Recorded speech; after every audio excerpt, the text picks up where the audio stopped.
ஒன்று நல்லா புரிஞ்சுக்கோங்க, லாஸ் ஆகும்போது நம்ம யாருன்னு நம்மளுக்கு தெரியாது.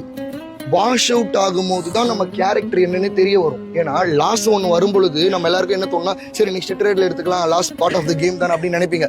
ஆனால் வாஷ் அவுட்னு ஒன்று வரும் பொழுது மட்டும்தான் நம்மளுக்கு என்ன தோணும்னா, நடா இது அக்கௌண்ட் கையை விட்டு போயிடுச்சு, சரி என்ன பண்ணலாம், நெக்ஸ்ட் நம்ம வேலைக்கே போயிடலாமா அப்படின்னு ஒன்று தோணும். இன்னொருத்தவங்களுக்கு நம்ம வேலைக்கு போயிட்டு பார்ட் டைமாக இதை ட்ரேட் பண்ண ஸ்டார்ட் பண்ணலாமா அப்படின்னு தோணும். இன்னொருத்தவங்களுக்கு நம்மளுக்கு இது செட்டே ஆகாது போல, இது விட்டுறலாம் அப்படின்னு தோணும். இன்னொருத்தவங்களுக்கு மட்டும்தான் சரி எதனா பண்ணி இதில் மேலே வந்துடலாம், நம்ம சும்மாவாச்சும் ப்ராக்டிஸ் பண்ணலாம் அப்படின்னு சொல்லி இதில் ட்ரை பண்ணிக்கிட்டே இருப்பாங்க. அப்போது வாஷ் அவுட் ஆகும் பொழுது தான் நம்ம கேரக்டர் என்னன்றதே நம்மளுக்கு புரிய வரும். அப்போ என்ன புரிஞ்சுன்னா, யார் ஒருத்தர் விடாமல் ஒருத்தவங்க ப்ராக்டிஸ் பண்ணுறாங்களோ அவங்களுக்கு தான் செட் ஆகுமே.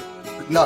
சும்மா வரேன், ஒரு 2 மாதம் பண்ணுறேன், 2 மாதத்தில் பணக்காரன் ஆக முடியல, அப்போ இது ட்ரேடிங்கிறது ஃபேக், கேம்பிளிங் அப்படின்லாம் சொல்லக்கூடாது. எவ்வளோ பேர் ஸ்டில் 5 வருஷம் 6 வருஷம் ஆகியும் ப்ராஃபிட்டை பண்ண முடியாதவங்க நிறைய பேர் இருக்காங்க. இப்போ இந்த இடத்துல வந்துருக்கிறவங்கலாம் பிகினர்ஸ் என்னதான் இருந்தாலும் எக்ஸ்பீரியன்ஸ் ட்ரேடர்ஸும் எவ்வளோ பேர் இருக்கிறீங்க.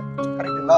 அப்படி இருக்கும் பொழுது 7 நாள்ல நீங்க ஒரு பிகினர் வந்து இங்க போய் கிளாஸ் அட்டன் பண்ண நீ கோடீஸ்வரன் ஆயிட முடியும்ன்ற மைண்ட் செட்ல எடுத்துருங்க. அப்படி கிடையாது. 15 நாள் கிளாஸ், ஒரு வாரம், இப்போ நீங்க முடிச்சுட்டு வர போறீங்க. 1 மாசம் 2 மாசம் வந்தாலும் ஆக முடியாது. பேஸ்டான நம்ம கேரக்டரை பொறுத்து நம்ம எந்த அளவுக்கு பேஷன்ஸா இருக்கும், எந்த அளவுக்கு சைக்காலஜியா இருக்கிறோம், எந்த அளவுக்கு நம்ம இமோஷன்ஸ் ஹேண்டில் பண்றோம், எந்த அளவுக்கு ரிஸ்க் மேனேஜ்மெண்ட் பாக்குறோம், இது எல்லாமே தான் ட்ரேடிங்ல ஒரு முக்கியமான விஷயமே. தவிர ஸ்ட்ராட்டஜிஸ் எல்லாம் குப்பை மாதிரி தான். ஓகேங்களா?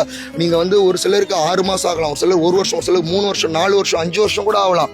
நீங்க இங்க இருந்து போக போறீங்க, லைஃப்ல வந்து ஏதோ அச்சீவ் பண்ணணுன்றதுக்காக வந்தீங்க, அந்த விஷயம் உங்களுக்கு கிடைச்சிருக்கும்னு நம்புறேன்.